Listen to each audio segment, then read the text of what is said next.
Hey, I'm Robert. I am a parent, and this is my 2-minute tip.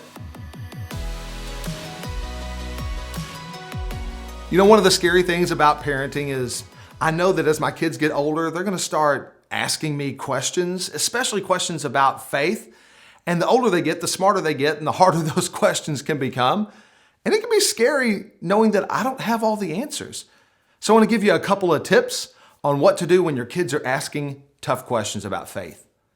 First of all, you want to encourage their questions and not shame them.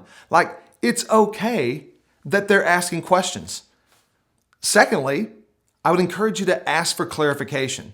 So they might be asking one thing, and in my mind, I'm coming up with an answer over here, but it's not even answering the question that they're really asking.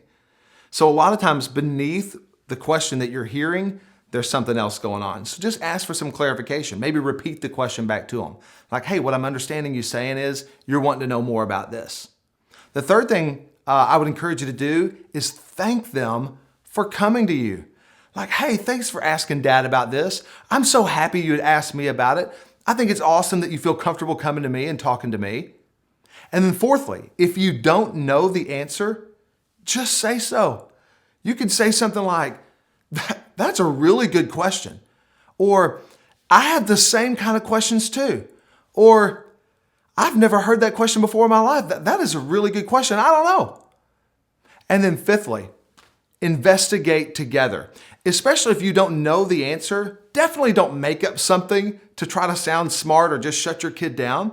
No, like if you don't know the answer as to like how old the earth is, or did Noah's Ark did that flood story really happen? Or if God made the world, who made God? If you don't know the answers to these questions, maybe you guys can investigate it together. And if you don't know where to turn, that's where the church can be a huge resource or an asset to you. So come to a pastor or the youth leader or someone else that you trust and say like, hey, can you give me some resources to help me and my kid with this question?